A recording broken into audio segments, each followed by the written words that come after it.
C'est parti pour le G20 à Saint-Pétersbourg avec un dossier qui s'impose, la crise syrienne et le sort à réserver à Bachar el-Assad. On verra que les Américains et les Russes montrent leurs muscles à quelques heures du coup d'envoi de cette grande réunion. Nous croyons très fort que l'attaque chimique a été ordonnée par M. Assad.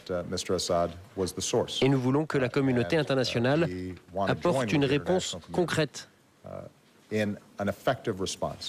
afin que cela ne se reproduise pas. J'ai regardé les débats au Congrès. Un de ses membres a posé cette question à M. Kerry. Al-Qaïda est-elle en Syrie? Les gens disent qu'elle gagne en puissance. Et Kerry a répondu, non, elle n'y est pas. Pourtant, les rebelles viennent principalement d'Al-Nosra, une unité d'Al-Qaïda. Kerry et d'autres le savent. Ce n'est pas agréable pour moi d'entendre cela. Nous communiquons avec les Américains car nous supposons qu'ils sont honnêtes. Il ment ouvertement, il sait qu'il ment et c'est triste. Je ne veux pas être pessimiste, hein, quand on a dans la même salle. Est-ce qu'ils auront des entretiens bilatéraux? On ne le sait pas. Poutine, Obama, Hollande et quelques autres, il peut toujours se passer quelque chose. Connaissant un peu Poutine, je ne suis pas sûr que la Russie bougera. A priori, on ne devrait pas voir cette photo qu'on avait vue en juin dernier en Irlande du Nord. Pas de tête-à-tête prévu entre Obama et Poutine. Barack Obama, qui a malgré tout dit cette nuit, je continuerai à parler à Vladimir Poutine, car je pense, dit-il, qu'une action internationale sera bien plus efficace avec Moscou. Le massacre chimique de Damas est prouvé et il est signé. C'est M. Bachar el-Assad qui, lui seul, avait les armes pour le massacre et pouvait les utiliser et il les a utilisées. On peut sortir des vidéos atroces des rebelles et des islamistes d'Al-Qaïda qui font des atrocités en Syrie. Premier point. Deuxième point, c'est que cette expédition ou cette intervention ou ces frappes seront totalement contre-productives, vont renforcer la population autour d'Assad et vont renforcer le poids de la Russie et de l'Iran. Et moi, ce que je vous dis, c'est qu'on n'a pas à rentrer dans une guerre civile où les atrocités sont des deux côtés. Hier, par exemple, on a un débat à l'Assemblée nationale qui n'était pas au niveau. On nous dit les preuves sont irréfutables. Quelles preuves? Où sont-elles? À quel moment elles nous ont été exposées?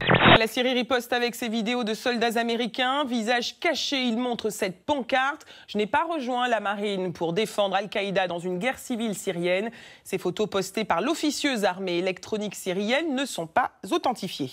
En attendant de savoir si on va intervenir en Syrie, Charlie Hebdo pose une question qui nous concerne d'assez près, elle aussi. C'est désopilant, même si ça n'est pas drôle, vous allez comprendre. La question, la voici, à la une du journal humoristique. Faut-il intervenir à Marseille?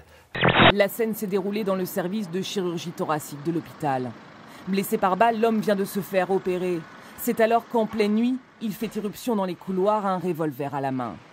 Durant un quart d'heure, il menace les infirmières, sommé de ne laisser rentrer personne dans le service. Le patient dit craindre pour sa vie, redoute que ses agresseurs viennent l'abattre au sein même de l'hôpital. Total supprime 210 emplois en Moselle. Le coup près est tombé hier. Le groupe va fermer la principale unité de son complexe chimique de Carlin, lourdement déficitaire depuis des années. Les employés sont stupéfaits. Il y a quelques mois, le groupe Newell Rubbermaid, fabricant des stylos Waterman et Reynolds, annonce un plan de restructuration. Le service client, par exemple, est délocalisé en Pologne. 19 salariés perdent donc leur emploi, mais ce n'est pas tout. La direction leur demande de former eux-mêmes les Polonais qui les remplaceront d'ici quelques semaines. Oui, bonsoir. Lui, c'est bien ici. Entrez.